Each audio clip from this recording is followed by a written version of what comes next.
Hello everyone, welcome to Unacademy and engineers की पाठशाला। This is Ranjan. और जैसा कि आप सब जानते ही हैं, अभी रिसेंटली बहुत सारे एग्जामिनेशंस जो हैं आप लोगों के लिए धीरे धीरे अनाउंस भी होते चले जा रहे हैं। काफ़ी सारे कॉम्पिटिटिव एग्जामिनेशंस और यूनिवर्सिटी एग्जामिनेशंस भी। तो अब ये बड़ा इंपॉर्टेंट है आप सभी स्टूडेंट्स के लिए कि आप अपने सभी सब्जेक्ट्स को एकदम प्रॉपरली समराइज करके एकदम बेस्ट वे में पढ़ें। और इसमें सबसे बड़ी जो दिक्कत आती है वो आती है कोर सब्जेक्ट्स को लेके। तो जब हम अपने बेसिक लेवल पे पढ़ाई कर रहे होते हैं, जब हम एलिमेंट्री लेवल पे चीज़ों को पढ़ना शुरू कर रहे होते हैं, क्या हम वहीं से कुछ ऐसा कर सकते हैं जिससे कि हमारे कोर सब्जेक्ट्स पे जब हम पहुंचे तो हमको एडवांटेज मिले, हमको कुछ एज मिले और उस कोर सब्जेक्ट को हम एकदम बढ़िया वे में रेडी कर सकें। ठीक है, तो आज के इस पूरे सेशन में मैं इसी के बारे में बात करने जा रहा हूँ और कोर सब्जेक्ट्स को लेकर एक बढ़िया सा डिटेल से डिस्कशन आप लोगों के लिए है, जिसमें कि एक क्लैरिटी आपको देने की मैं कोशिश करूंगा, जिससे कि आपको ये पता रहे कि कोर सब्जेक्ट्स को हम कैसे डील करें, किस तरीके से डील करें। ठीक है, तो चाहे आप किसी भी प्लेटफॉर्म के लिए प्रिपेयर कर रहे हो, चाहे आप गेट ईएससी के लिए प्रिपरेशन कर रहे हो, यूनिवर्सिटी एग्जामिनेशंस के लिए प्रिपेयर कर रहे हो, या कॉम्पिटिटिव एजे एग्जामिनेशंस के लिए आप तैयारी कर रहे हैं, इन सभी जगहों पर कोर सब्जेक्ट, आपके डिपार्टमेंट के कोर सब्जेक्ट जो है वो बहुत बड़ा रोल प्ले करते हैं। और इनको एक बार मास्टर कर लिया, इनसे एक बार प्रॉपरली डील कर लिया आपने, तो दोबारा आपको बहुत ज़्यादा एफर्ट की ज़रूरत नहीं पड़ेगी। शॉर्ट सा सिंपल सा रिवीजन भी बेस्ट वे में आपको दूसरों से बहुत आगे लेके जाएगा। तो चलिए स्टार्ट करते हैं सेशन। तो बात करते हैं about how to deal with the core subjects of your branch, है ना, how to master the core subjects of your branch. आपके ब्रांच के कोर सब्जेक्ट्स, इलेक्ट्रिकल की मैं बात करूं फटाफट से, तो इलेक्ट्रिकल में आप देख सकते हैं जैसे core subjects, basic electrical network theory हो गया, है ना, नेटवर्क थ्योरी का पोर्शन बेसिक इलेक्ट्रिकल हो गया। साथ में electrical machines, power system, electrical measurements and measuring instruments, power electronics, इनको हम बेसिक कोर सब्जेक्ट के तौर पे ले सकते हैं।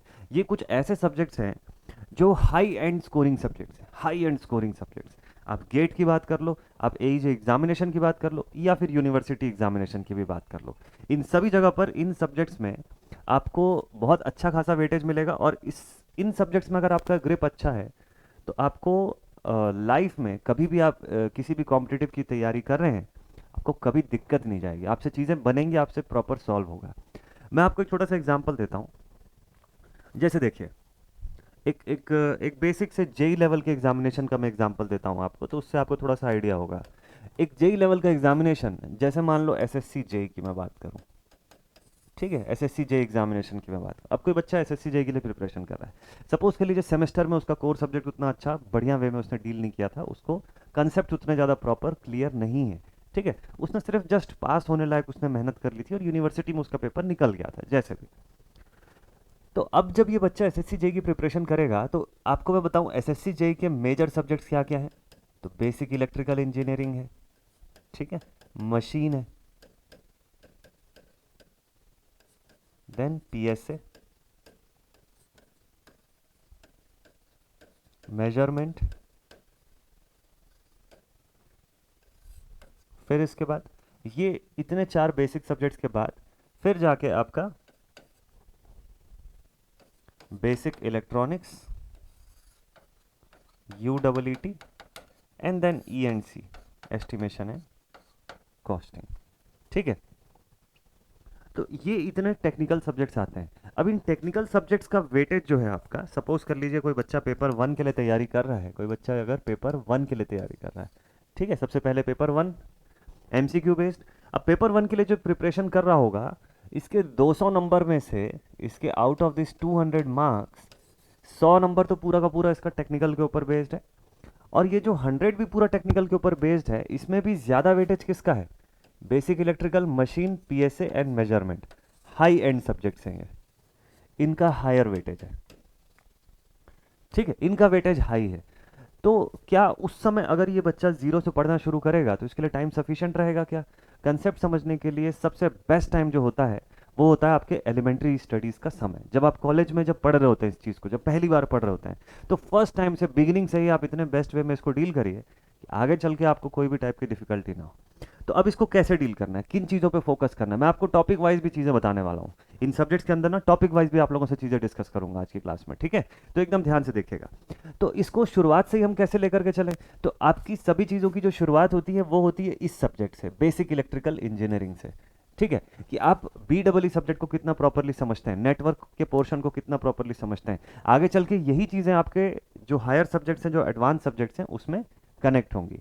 अब दो चीज़ें होती है इसमें माइंड में, एक तो ये होता है कि एक बच्चे का माइंडसेट ये होता है कि सर हम इतने बेस्ट वे में पढ़ लें कि कोई भी क्वेश्चन कैसा भी फ्रेम हो जाए हमसे एकदम देखते ही बनना चाहिए तुरंत। तो मैं बता दूं कि इसमें बहुत समय लगता है। ये जो चीज़ आप बोल रहे हैं ना, बहुत एक्सपर्टीज लगता है, बहुत एक्सपीरियंस लगता है इसमें, बहुत मतलब आप मान के चलो कि 5 से 10 साल का समय लगने के बाद जाके ऐसा लेवल आता है कि आप वो कोई भी सवाल देखें और आपको तुरंत ऐसे आंसर क्लिक कर जाए, और उतने की नीड भी नहीं है, एक्चुअल में उतने की ज़रूरत भी नहीं है। बिल्कुल सिंपल सा कंसेप्ट है, आपको एग्जामिनेशन क्रैक करने के लिए, या यूनिवर्सिटी का हो या कॉम्पिटिटिव हो, वो क्रैक करने के लिए इतना नॉलेज होना चाहिए कि आपको अप्रोच लाइन पता रहे, आपको अप्रोच की क्लैरिटी रहनी चाहिए कि आप किस टाइप के क्वेश्चंस आपसे पूछे गए हैं, उसके लिए कौन सा अप्रोच लाइन होगा, है ना, कौन सा किस चीज़ को आप पढ़ रहे हैं उसका एप्लीकेशन क्या होगा। बस इतना अगर आपको बेसिक्स के फॉर्म में चीज़ें पता है ना, तो उतना भी काफ़ी है आपके एग्जामिनेशंस को क्रैक करने के लिए। डिस्कस करते हैं। देखिए, इलेक्ट्रिकल मशीन से मैं शुरुआत करता हूँ, बात करता हूँ अबाउट द इलेक्ट्रिकल मशीन। अगर इलेक्ट्रिकल मशीन सब्जेक्ट की मैं बात करूँ तो इसमें क्या क्या चीज़ होना पढ़ना चाहिए, और इसके अलावा क्या अदर सब्जेक्ट्स भी कौन कौन से हैं। देखिए, यूनिवर्सिटी में आप पढ़ते हैं, इतने सारे सब्जेक्ट्स आपको पढ़ने होते हैं अलग से, ठीक है। बेस्ट पार्ट ये होता है कि एक बार में सारे सब्जेक्ट नहीं पढ़ने होते हैं, एट अ टाइम 5 से 6 सब्जेक्ट्स आप पढ़ते हैं अपने सेमेस्टर में, ठीक है। 5 सब्जेक्ट्स के अप्रॉक्स मान लो आपके सेमेस्टर में रहते हैं, तो आपको हर सेमेस्टर में एक मिला जुला वेटेज के हिसाब से सब्जेक्ट दिया जाता है, और हर सब्जेक्ट की कनेक्टिविटी रहती है, एक सेमेस्टर से दूसरे सेमेस्टर में काफ़ी सारे सब्जेक्ट्स की कनेक्टिविटी दिखेगी आपको, है ना। पावर सिस्टम 1 पढ़ोगे, पावर सिस्टम 2 पढ़ोगे, पावर सिस्टम 3 पढ़ोगे, प्रोटेक्शन का पार्ट पढ़ोगे, फॉल्ट पढ़ोगे, है ना, इस टाइप से जनरेशन ट्रांसमिशन का पोर्शन, फिर डिस्ट्रीब्यूशन का, फिर प्रोटेक्शन का, फॉल्ट्स का, इन सब का कंडीशन आप पढ़ते हैं।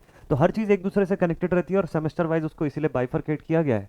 हर सेमेस्टर में आप देखेंगे कि 1 से 2 ऐसे सब्जेक्ट्स होते हैं जो थोड़े डिफिकल्ट लगते हैं आपको, वो मेजर जो कोर सब्जेक्ट्स होते हैं, जो बड़े सब्जेक्ट्स होते हैं, ठीक है, और कुछ सब्जेक्ट्स आपको बहुत ईजी रहते हैं। तो एकदम पूरा प्रॉपर बैलेंस बना करके यूनिवर्सिटीज़ जो है वो इनका सिलेबस डिज़ाइन करती है। तो ये इतने सारे सब्जेक्ट्स आपको पढ़ने होते हैं।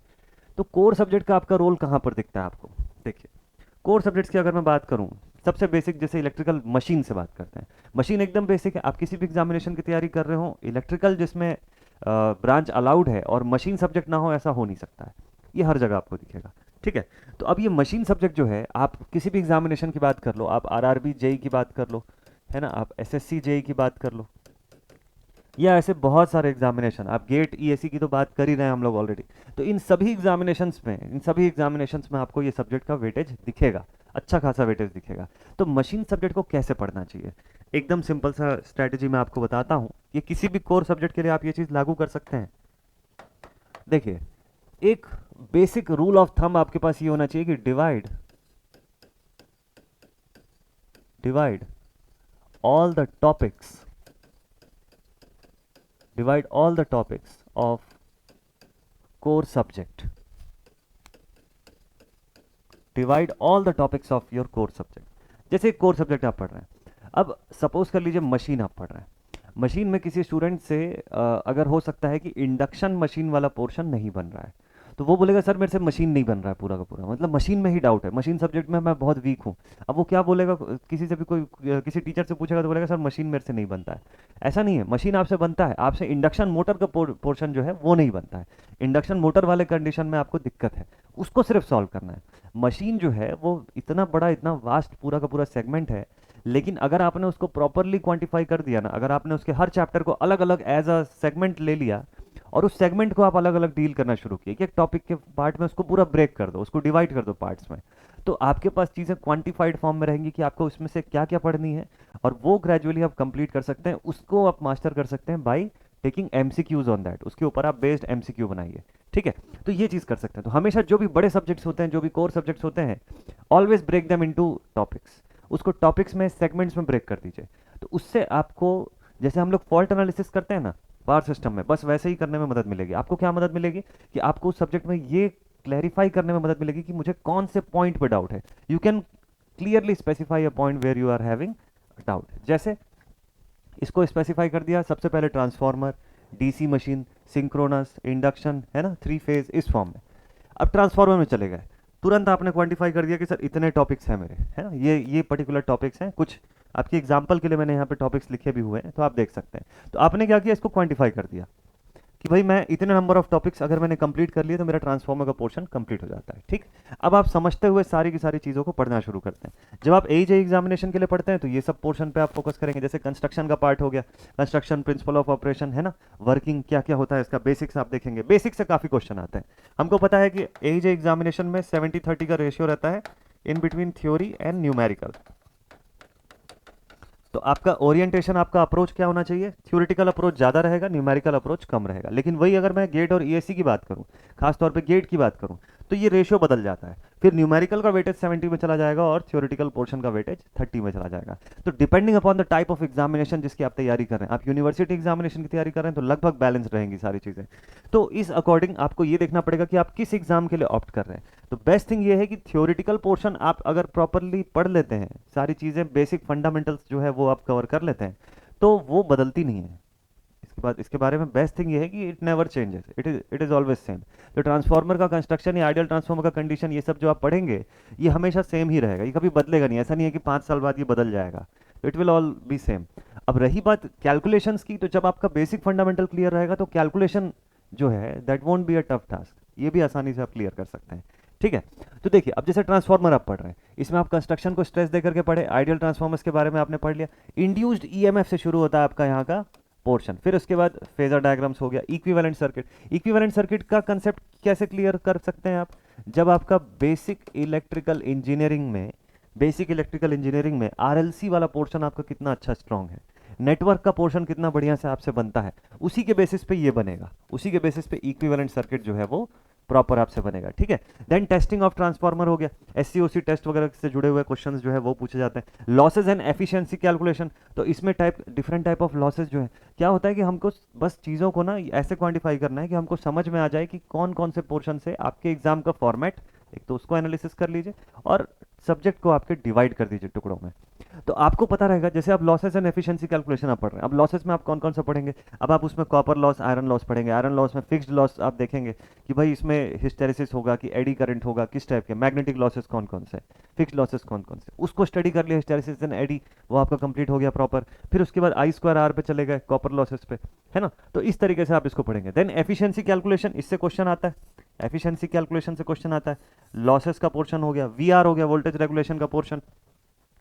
Then auto transformer, 3 winding transformer, parallel operation हो गया, 3 phase transformer, harmonics and inrush current. बहुत ज़्यादा इससे क्वेश्चन नहीं आता है अगर मैं एजे की बात करूं, लेकिन अगर आप गेट की बात करो तो गेट के एग्जामिनेशन में स्लाइटली इससे क्वेश्चन मिलेगा। यूनिवर्सिटी की बात करो तो हाँ, इनसे क्वेश्चन आपको देखने को मिल जाता है ना। यूनिवर्सिटी एग्जामिनेशन की भी अगर मैं बात करूँ तो इनसे आपको सवाल देखने को मिलता है। तो आपको प्रिपरेशन करने के समय इसीलिए ये चीज़ क्लियर रखना है कि आप अगर जब क्वांटिफाई कर देंगे, जब उसको ब्रेक कर देंगे कई टुकड़ों में, तो आपको ये पता रहेगा कि डाउट कहाँ पे आ रहा है। जैसे अगर सपोज कर लीजिए आपको इस पोर्शन में डाउट आ रहा है, आपसे ऑटो ट्रांसफार्मर का पोर्शन या 3 वाइंडिंग एंड पैरेलल ऑपरेशन में आपको डाउट आ रहा है, तो बस इतना ही टॉपिक है, इतना ही प्रॉब्लम है जिसे क्योर करना है, बाकी सब क्लियर है। ऐसा नहीं करने से क्या नुकसान होता है, देखिए जब आप बीमार होते हैं, है ना, या सपोज कर लीजिए कि आपके हाथ में चोट लग गई, ठीक, अब हाथ में चोट लग गई तो आप जो दवाई खाएंगे किस चीज़ की खाएंगे, आप जो जो दवाई खाएंगे किस चीज़ की खाएंगे, पूरा शरीर ठीक करने की कि सिर्फ हाथ को ठीक करने की दवाई खाएंगे। सिर्फ ऐसी दवाई खाएंगे ना जिससे कि आपके हाथ में जो चोट लगी है या जो पेन हो रहा है या जो जो भी इशू है, उसे उस पर वो फोकस होके वो उस उतने को ही ठीक करे, बाकी बॉडी पार्ट सब गुड है, उसे कुछ भी अफेक्ट करने की नीड नहीं है। ठीक है, तो बस ऐसे ही आपके सब्जेक्ट्स में भी होता है। तो जब आप कोई सब्जेक्ट को एनालिसिस कर रहे हैं, सब्जेक्ट को जब स्टडी कर रहे हैं, तो डेफिनेटली एज अ स्टूडेंट बिल्कुल ये तय बात है कि आपको कहीं ना कहीं पे डाउट तो आना है।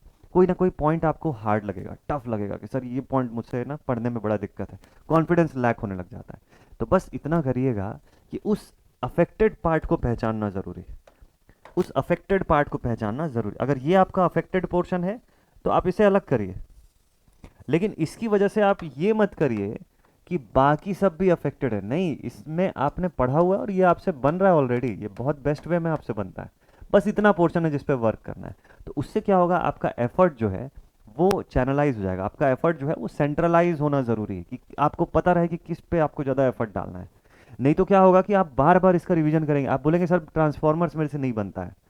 ट्रांसफॉर्मर में एक स्पेसिफिक सेगमेंट है जो आपसे नहीं बनता है, बाकी सब बनता है आपसे। ठीक है, तो इसी सेगमेंट पे बस बार बार फोकस करना है। अदरवाइज क्या होगा, आप पूरा ट्रांसफॉर्मर बार बार रिवीजन करेंगे और जो चीज़ें आती है वही चीज़ बार बार रिवाइज हो जाएगी और जो नहीं आती है वो छूटती चली जाएगी। और लास्ट में क्या होगा कि ये पोर्शन जो है एक दर्द, सिर का दर्द बना हुआ ये अटका रह जाएगा एट द एंड। तो ये नहीं करना होता है। इसी वजह से सबसे बड़ी मिस्टेक जो स्टूडेंट लाइफ में हम लोग करते हैं वो यही करते हैं कि हम क्या बोल देते हैं, जैसे डीसी मशीन है।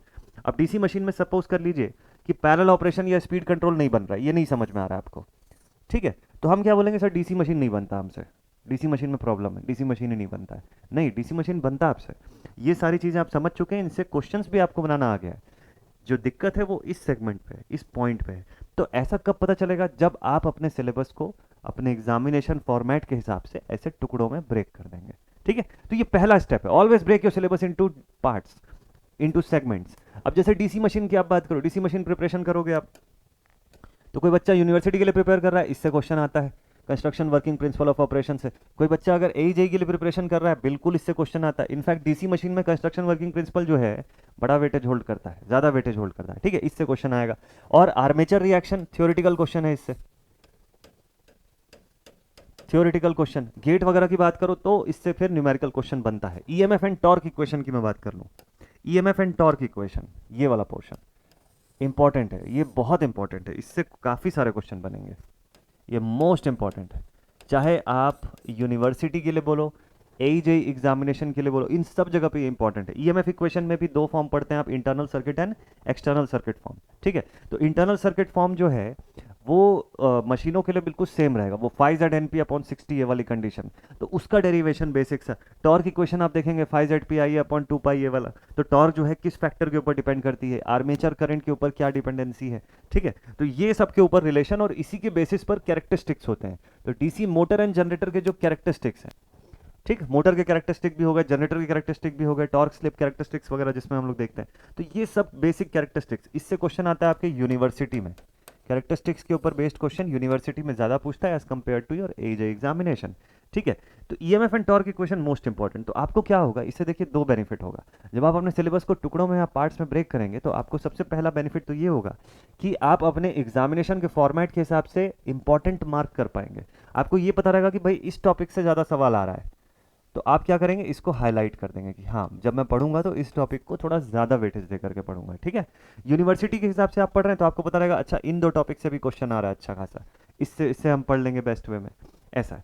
फिर पैरेलल ऑपरेशन हो गया, speed control again important part, speed control से भी क्वेश्चन आते हैं, स्पीड कंट्रोल से भी काफ़ी क्वेश्चन आते हैं। तो ये जस्ट मैं बताने की कोशिश कर रहा हूँ कि कोर सब्जेक्ट को एक्चुअल में क्या होता है कि अगर एक पहाड़ जो है बहुत बड़ा सा ऐसे दिख रहा है तो वो डराता है, उसे पार करने में आपको डर लगेगा, ठीक है। लेकिन अगर वही टुकड़ों टुकड़ों में ब्रेक हो जाए और छोटे छोटे पत्थर के फॉर्म में हो जाए तो आप आसानी से उसको तब आपको डर थोड़ी ना लगेगा। वही पूरा का पूरा पहाड़ डिसमेंटल कर दिया जाए और ऐसे पत्थर के फॉर्म में रखा है तो चलते हुए आप पार कर लेंगे, आपको डर भी नहीं लगेगा जरा सा भी। यही चीज़ सिलेबस के साथ भी होता है, एग्जैक्टली सेम थिंग आपके कोर सिलेबस के साथ भी होता है। और चूंकि ये कोर सब्जेक्ट है तो डेफिनेटली जिसने इन कोर सब्जेक्ट्स के ऊपर ग्रिप बना लिया वही एज पाएगा, वही आगे निकलेगा दूसरों से। देखिए एसएससी का पेपर 6-6.5 लाख लोगों ने जो है फॉर्म भरा था इस बार, ठीक है। अब उसमें से कितने लोग निकालेंगे पेपर 1 या कितने लोग पूरा 1+2 निकाल के पूरा सिलेक्शन पाएंगे, तो मुश्किल से मान के चलिए कि 1600, 1800, 2000 पुराने रिकॉर्ड के हिसाब से, अभी वैकेंसी नहीं आई है, मतलब अभी वैकेंसी का नंबर रिलीज नहीं किया इन्होंने, बट एक पुराने रिकॉर्ड के हिसाब से आपको बता रहा हूँ कि 1300 से 2000 लोग, 2000 बहुत ज़्यादा बोल रहा हूँ मैं, 1300-1600 मैक्स, ठीक है। तो इतने ही लोग सिर्फ उस एग्ज़ाम को निकाल पाएंगे, मतलब फाइनल सिलेक्शन ले पाएंगे सब ब्रांच मिला करके, ठीक है। तो ये लोग आउट ऑफ 6 लाख, ऐसा कैसे, इतने बड़े नंबर में से इतने लोग कैसे निकलते हैं, ये कौन लोग होते हैं, है ना, ये कौन लोग होते हैं जो ये पेपर निकाल पाते हैं। तो सिंपल सी थिंग है, ये लोग पूरी भीड़ से अलग हैं। कैसे अलग हैं, क्योंकि इन्होंने कुछ ऐसा चीज़ किया हुआ है जो उस पूरी भीड़ ने नहीं किया हुआ है। क्या, इन्होंने अपने ऐसे पॉइंट्स को जो बाकी बच्चे इग्नोर कर देते हैं या सिर्फ पासिंग लायक वर्क कर पाते हैं, उन सब्जेक्ट्स को, उन चीज़ों को इन्होंने स्ट्रॉन्ग किया है, स्ट्रेंथन किया है सबसे ज़्यादा। तो किसी भी ब्रांच में अगर आप कोर इलेक्ट्रिकल से हैं तो आपकी ब्रांच के लिए आपका कोर सब्जेक्ट, आप किसी भी ब्रांच से हो, आपका कोर सब्जेक्ट जो होता है वो सबसे ज़्यादा इंटीग्रल रोल प्ले करता है आपके एग्जामिनेशंस के लिए। तो अगर आपने उस पर कमांड हासिल कर लिया ना तो बाकी सब्जेक्ट्स आपके साथ खींचे चले आएंगे, बाकी सब मिलते जुलते हैं उससे। तो कोर सब्जेक्ट्स पे कमांड हासिल करना जरूरी है। एक दो चीज़ें होती है, एक तो सिर्फ पढ़ के पेपर निकालने लायक पढ़ते हैं लोग कि हाँ ठीक है पेपर निकल जाएगा थोड़ा बहुत, और दूसरा उस पर प्रॉपर ग्रिप, और तीसरा होता है एकदम एक्सपर्टीज। तो आपको एक्सपर्टीज के लेवल पे भी नहीं जाना है और आपको अंडर प्ले भी नहीं करना है उसमें, ठीक है। आपको बस क्या करना है, आपको सिर्फ इतना कमांड हासिल करना है कि जब सवाल आए तो आपको पता रहे कि हाँ ये एक सबसे पहला चीज, एलिमेंट ऑफ सरप्राइज ना हो वो क्वेश्चन।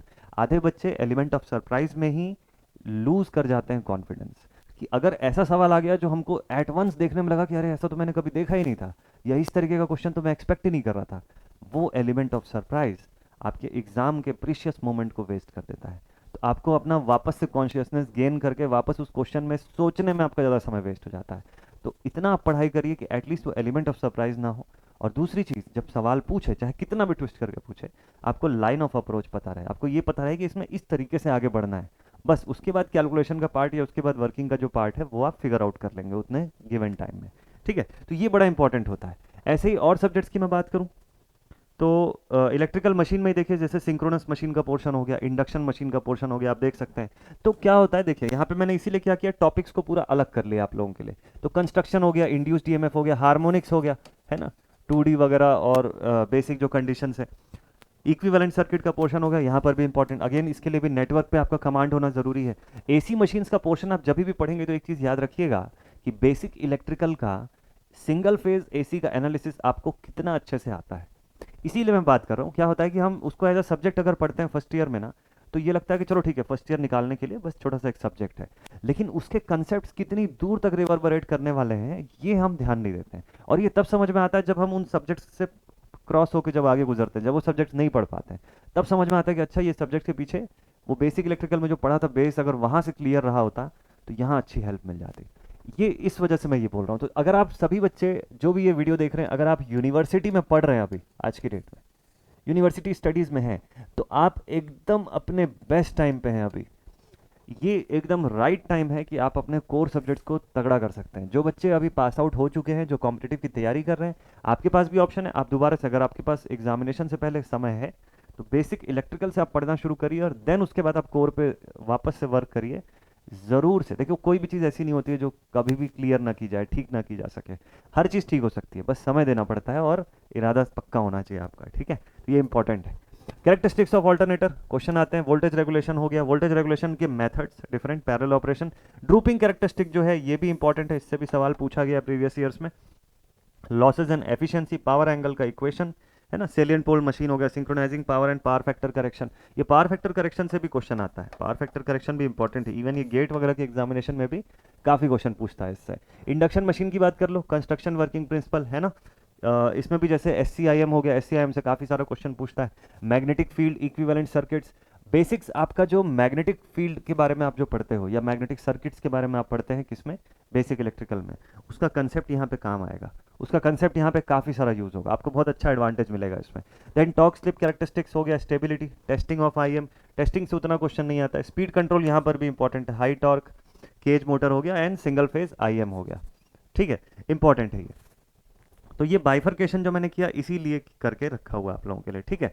पावर सिस्टम की मैं बात करूं, देखिए पावर सिस्टम में सबसे बड़ा पोर्शन क्या है, देखिए एक दूसरा दिक्कत ये आता है कि कोर सब्जेक्ट में हमको ये समझ में नहीं आता कि सर इस बड़ा से इतना बड़ा कोर सब्जेक्ट है, इसमें कितना समय किसको देना चाहिए।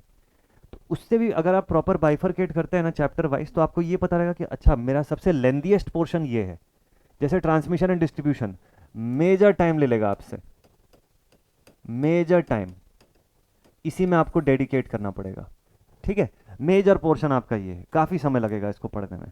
तो आपको एटलीस्ट ये पता रहेगा ना कि ये पोर्शन मेरा टाइम टेकिंग है, तो आपके पास आपके एग्जाम से पहले जितना भी समय बचा है उसके अकॉर्डिंग आप प्लान कर सकते हैं, आप डेज डेडिकेट कर सकते हैं कि अच्छा मैं इतने पोर्शन के लिए मैं इतने दिन का या ज़्यादा दिन का टाइम जो है वो असाइन कर लेता हूँ। तो एक टारगेट सेट करना ज़रूरी है। तो दूसरा की पॉइंट क्या है आप लोगों के लिए, सब्जेक्ट को ब्रेक करने के साथ साथ सब्जेक्ट को, ठीक है, divide all the topics of core subjects, पहला चीज। और दूसरा, allot a specific time, allot a specific time, time मतलब डेडलाइन की मैं बात कर रहा हूं, टू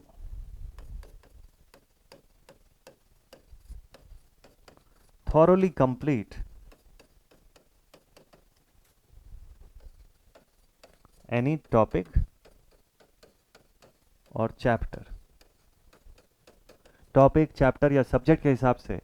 दूसरा सबसे इंपॉर्टेंट चीज़, एक सबसे बड़ी गलती क्या होती है, एक बच्चा जब पहली बार पढ़ रहा होता है कोर सब्जेक्ट्स को, तो वो उसको क्वांटिफाई चलो करने वाली बात तो है ही है, प्लस साथ में क्या आप टाइम सेट करके पढ़ रहे हैं, है ना। एक स्टूडेंट क्या करता है बेसिकली कि वो अगर पढ़ रहा है, एक नया सब्जेक्ट है उसके लिए, उसको लग रहा है डिफिकल्ट है, तो वो पूरा टाइम डेडिकेट कर देता है उस सब्जेक्ट को, पूरा का पूरा टाइम 100% टाइम दे देता है। तो वो अगर हफ्ते भर पढ़ रहा है, 10 दिन पढ़ रहा है, 15 दिन पढ़ रहा है, तो वो उसी सब्जेक्ट से लगा हुआ है।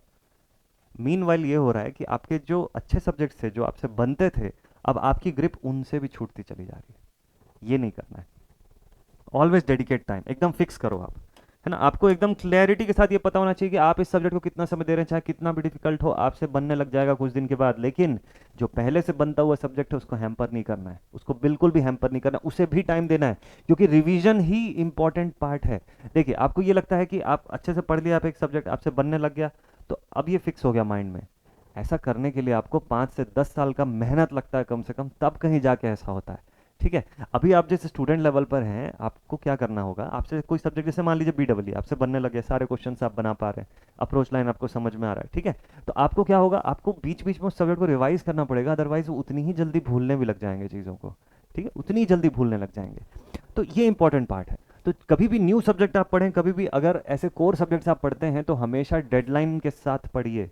टाइम लिमिट आप सेट करिए कि मैं कितने देर तक इसको पढ़ूंगा, कितने दिन तक पढ़ूंगा और कब तक कंप्लीट करूंगा।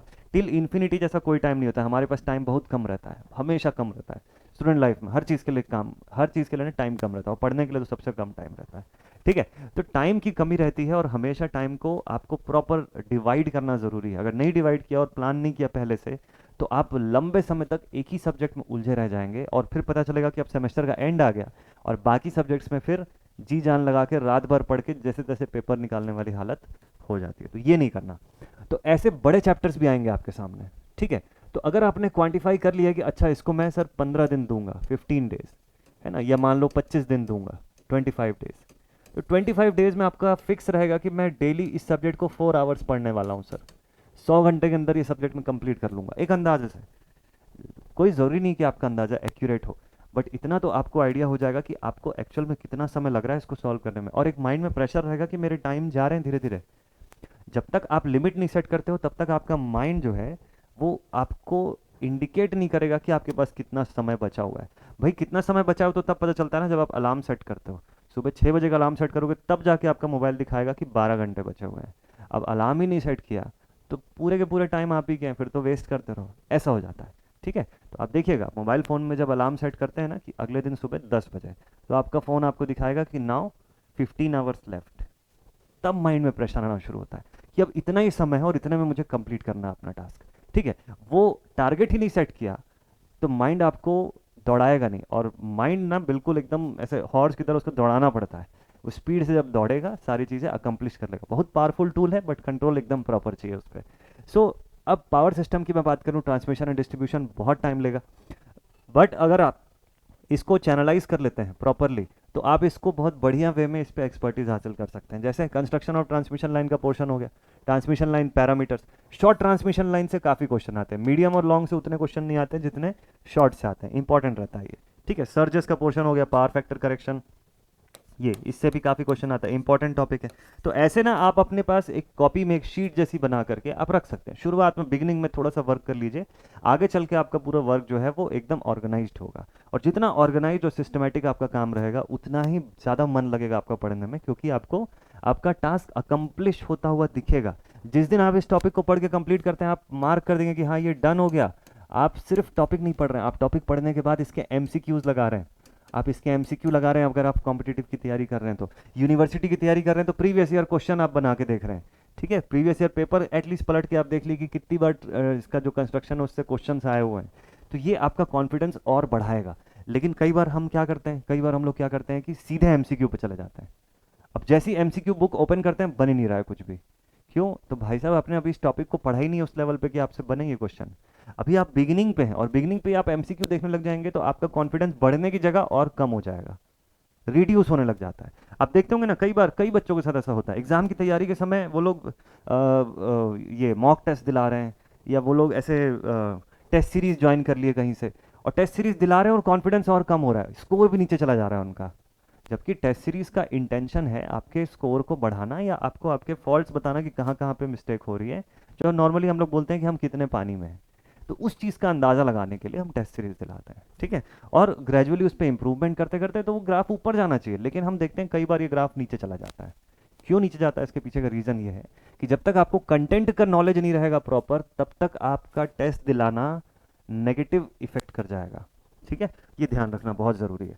फिर इसमें देखिए जैसे ये सब बेसिक टॉपिक्स हैं, डिस्ट्रीब्यूशन सिस्टम, कोरोना से भी क्वेश्चन आते हैं। कोरोना के ऊपर जैसे कैसे क्वेश्चन आएंगे, इसके कंडीशन बेस्ड क्वेश्चन आएंगे, है ना। इसके कंडीशन बेस्ड क्वेश्चन जो है वो आते हैं अलग अलग कंडीशंस के ऊपर, है ना। वेदर के ऊपर, कोल्ड वगैरह, जो स्नोफॉल वगैरह हो गया, ऐसे अलग अलग कंडीशन, ड्राई कंडीशन, ऐसे बहुत सारे कंडीशंस के ऊपर बेस्ड सवाल रहेंगे, थ्योरेटिकल क्वेश्चन। फिर फॉल्ट एनालिसिस पे आप आ जाते हैं।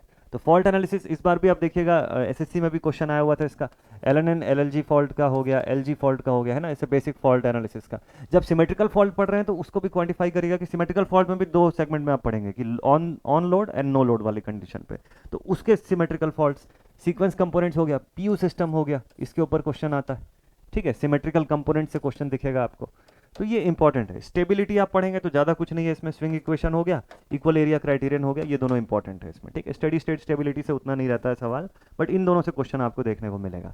वैसे ही और टॉपिक्स पे चलें अगर, तो चलिए। तो वैसे ही देखिए, मैंने इसीलिए पूरा का पूरा जितना एक इन जनरल मैंने आप लोगों के लिए जितना हो सकता था क्वांटिफाई किया है कोर सब्जेक्ट्स को। बाकी आपके एग्जामिनेशन के फॉर्मेट के हिसाब से आप इसके और टॉपिक्स में, ये नहीं बोल रहा हूँ इतने ही टॉपिक को पढ़ना है, आप इसके और टॉपिक्स में इसको डिवाइड कर दीजिएगा तो आसान रहेगा, आपकी प्रिपरेशन में बहुत हेल्पफुल साबित होगा ये। जैसे प्रोटेक्शन का पोर्शन हो गया, है ना, प्रोटेक्शन का पोर्शन हो गया, कहाँ से क्वेश्चन आता है, जैसे सीबी से क्वेश्चन आएगा, different type of circuit breaker से क्वेश्चन आ गया, सपोज कर लो वैक्यूम से आ गया, ऑयल से आ गया, ऐसे अलग अलग टाइप के। इनका क्या पूछेगा, इनका आपको पूछ लिया एप्लीकेशन, इनका application based question. JEE examination की तैयारी कर रहे हो आप तो इस तरीके का पेपर आएगा कि एप्लीकेशन बेस्ड क्वेश्चन पूछ लिया सीबीज का, ठीक है। SF6 वगैरह का पूछ लिया, और अलग अलग कंडीशंस, ओसी रिले के बारे में पूछ लिया, ओसी डिस्टेंस, है ना, मोर रिले का क्वेश्चन आया था रिसेंटली अभी, डिफरेंशियल रिले का पार्ट हो गया, ट्रांसमिशन लाइन प्रोटेक्शन हो गया। तो ऐसे आप डिवाइड कर सकते हो। अब यही मैं अगर गेट के लिए पढ़ रहा होता तो मेरे लिए कुछ दूसरी चीज़ें जो है वो इंपॉर्टेंट रहती, मैं अदर थिंग्स को मार्क करता कि हाँ इस एग्जामिनेशन के फॉर्मेट के हिसाब से ये सब कुछ इंपॉर्टेंट है। पढ़ना सब कुछ है, बस वेटेज किसको कितना देना है और उस हिसाब से टाइम का बाइफर्केशन। तो जब आपने प्रोटेक्शन को अलग कर लिया तो अब आप इसके लिए टाइम लाइन सेट कर सकते हैं। आप टाइम सेट कर सकते हैं कि सर प्रोटेक्शन पढ़ने में मुझे मान लो 10 डेज लगेंगे, मैं पहली बार पढ़ रहा हूँ, ठीक है। तो ये 10 दिन का टाइम काफ़ी है। अब पूरा 10 दिन यानी पूरे दिन भर नहीं पढ़ना है इसको, 4 to 5 आवर्स पढ़ेंगे आप इसको रोज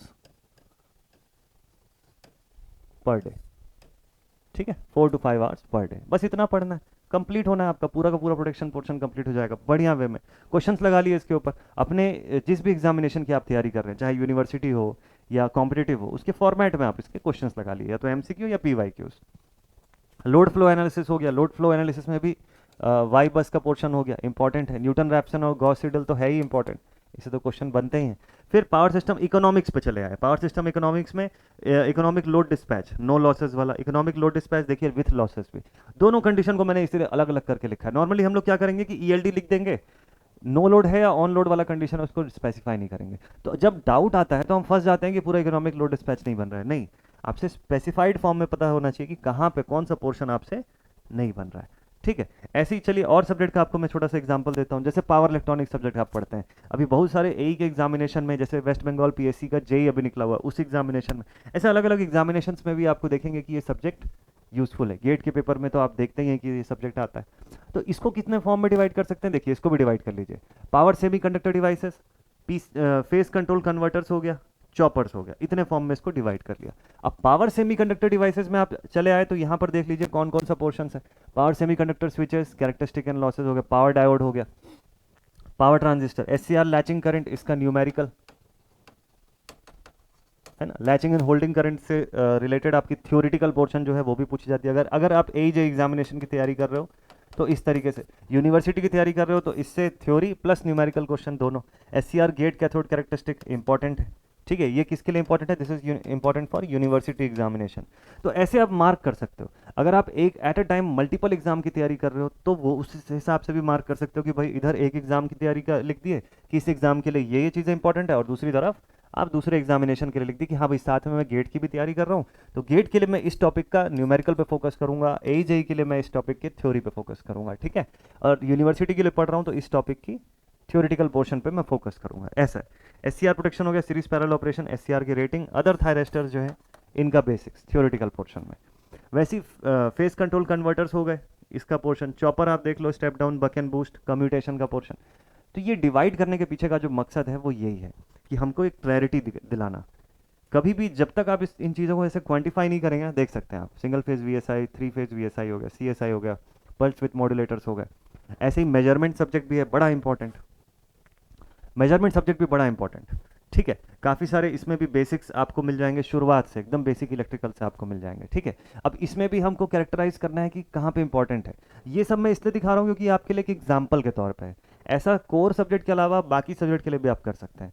कोर के लिए अगर आप ऐसा वर्क करेंगे ना, तो मैं बता रहा हूँ, देखिए दो चीज़ें होंगी, एक तो आपका एक भी टॉपिक नहीं छूटेगा, और दूसरा आपका फंडामेंटल, आपका बेसिक्स पूरा स्ट्रांग हो जाएगा, तो आपसे क्वेश्चन बनने लग जाएंगे। क्वेश्चन चाहे कितना भी ट्विस्ट करके दे, एज एग्जाम की बात करूं तो बहुत ज़्यादा क्वेश्चन ट्विस्ट करके नहीं दिया देता है, बिल्कुल ठीक ठाक लेवल पे रहता है। गेट एग्जामिनेशन या ईएसी की मैं बात करूं तो क्वेश्चन थोड़ा बहुत ट्विस्ट करके देता है, न्यूमेरिकल ओरिएंटेड पैटर्न गेट में ज़्यादा दिखेगा आपको, ठीक है। लेकिन वो भी अटेम्प्ट करते आपसे बनेगा क्योंकि आपने पूरा टॉपिक वाइज एनालिसिस किया है, पूरा टॉपिक वाइज एनालिसिस किया। आप जब हर टॉपिक पढ़ के जाएंगे तो इसमें से क्या छूटेगा? सेलेक्टिव अगर पढ़ के जाते हैं तो चीज़ें छूटने का डर रहता है, तो कॉन्फिडेंस में कमी होती है। लेकिन जो बच्चा हर चीज़ पढ़ के जा रहा है, उसको तो पूरा सिस्टमैटिक वे में पूरी चीज़ें ऐसे पता रहेंगी ना, देखो आपको पूरा एकदम सीक्वेंस में, पूरा सिस्टमैटिक फॉर्म में सारी चीज़ें लिखी हुई दिखेंगी, और इसी पैटर्न में जब आप पढ़ेंगे तो आपको पता रहेगा, आपके इनफैक्ट माइंड में ही चीज़ें बाइफरकेट होकर दिखेंगी। अच्छा मेजरमेंट, ठीक है, मेजरमेंट को आपने डिस्ट्रीब्यूट कर लिया अलग अलग पोर्शन में, तो इलेक्ट्रोमैकेनिकल कन्वर्जन वाले जो इंस्ट्रूमेंट्स है इसको अलग कर लिया, और मेजरमेंट ऑफ आरएलसी का पोर्शन अलग कर लिया, डिजिटल इंस्ट्रूमेंट्स को आपने अलग कर लिया, इसमें क्वांटिफाई कर लिया आपने कि भाई क्या क्या पूछा है। तो बेसिक्स ऑफ इंस्ट्रूमेंट सपोज कर लो पूछ रहा है कि टाइप ऑफ इंस्ट्रूमेंट पूछ लिया आपसे कि different type, indicating, recording, integrating, ये सब आपने बता दिया है ना। डिफरेंट टॉर्क्स के बारे में इसमें पूछ लिया, तो डिफ्लेक्टिंग, कंट्रोलिंग, डैम्पिंग, ये सब के बारे में आपने बता दिया। इसकी वेरिएशंस को पढ़ लिया जल्दी से कि सर इसमें स्प्रिंग कंट्रोल इंपॉर्टेंट है, इससे क्वेश्चन आता है, फॉस्फर ब्रॉन्ज स्प्रिंग का सवाल पूछा हुआ था कि भाई कौन सा मेटल जो है, कौन सा मटेरियल जो है वो यूज होता है। यूनिवर्सिटी की आप तैयारी कर रहे हैं, PMMC most important,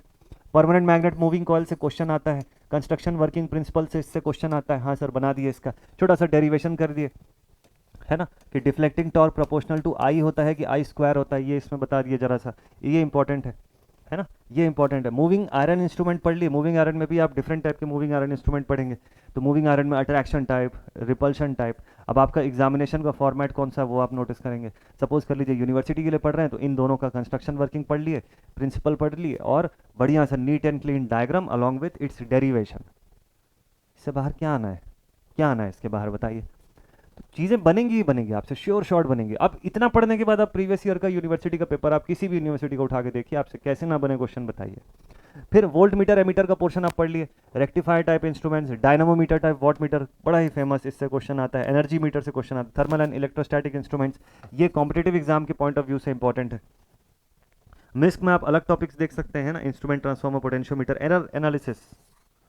next measurement of RLC, इसमें जितने भी टाइप के ब्रिजेस हैं उस पर आप कमांड हासिल कर लीजिए, जैसे व्हीटस्टोन हो गया, है ना, व्हीटस्टोन ब्रिज हो गया, और कैपेसिटेंस ब्रिज, इंडक्टेंस ब्रिज, और डिफरेंट टाइप के जितने भी जो ब्रिजेस हैं। रेजिस्टेंस मेजरिंग ब्रिज पे खास फोकस करिएगा, इससे बहुत क्वेश्चन आता है। रेजिस्टेंस मेजरिंग ब्रिजेस जो भी है, इससे और व्हीटस्टोन ब्रिज से, ये दोनों से बहुत क्वेश्चन आता है, ये दोनों ही बड़ा इंपॉर्टेंट टॉपिक है इसमें। तो दो चीज़ें हो गई, आपने इंपॉर्टेंट भी मार्क कर लिया और आपने सब्जेक्ट का बाइफरकेशन करके देख भी लिया कि कौन कौन सी चीज़ें पूछ रहा है। डिजिटल इंस्ट्रूमेंट्स आ गए आपके पास, डिजिटल इंस्ट्रूमेंट्स का भी ये पोर्शन है ना, लिसाजस पैटर्न हो गया, सीआरओ का कंस्ट्रक्शन हो गया, डिजिटल वोल्ट मीटर हो गया, तो इस तरीके से आप इसको भी डील कर सकते हैं, ठीक है। तो ओवरऑल ये सब बताने के पीछे मेरा रीज़न ये था कि आप जब भी कोर सब्जेक्ट्स को पढ़ें तो हमेशा ये बेसिक अप्रोच अगर आप रखेंगे तो आपको इन फ्यूचर बहुत एडवांटेज मिलेगा, बहुत एडवांटेज। तो कोर सब्जेक्ट जब भी पढ़ते हैं ना, तो देखिए क्या क्या करना था, डिवाइड करना था हमको सभी टॉपिक्स को ऑफ द कोर सब्जेक्ट्स को, पूरा टॉपिक में उसको डिवाइड कर दीजिए, डिस्ट्रीब्यूट कर दीजिए, फिर स्पेसिफिक टाइम या डेडलाइन सेट कर दीजिए कि आपको कैसे कंप्लीट करना है इन टॉपिक्स को। ऐसा नहीं है कि सिर्फ पढ़ते जा रहे हैं, रोज लेक्चर अटेंड कर रहे हैं, रोज पढ़ रहे हैं, कोई अंत नहीं है इस चीज़ का, टिल इन्फिनिटी पढ़ते रहेंगे, ठीक है। और इलेक्ट्रिकल एक ऐसा सब्जेक्ट है, या किसी भी आप ब्रांच से हैं, आपकी ब्रांच में जिन सब्जेक्ट्स को आप इंजीनियरिंग में या यूनिवर्सिटी लेवल पे आप ऐसा टॉपिक पढ़ते हैं, वो हायर लेवल पे या रिसर्च पे आप जब जाएंगे तो आपको वो एक एक टॉपिक वो एक सब्जेक्ट के तौर पे मिलेंगे, उसके ऊपर बेस्ड किताबें दिख जाएंगी आपको। तो कोई अंत नहीं है, ये चीज़ें चलती रहेंगी।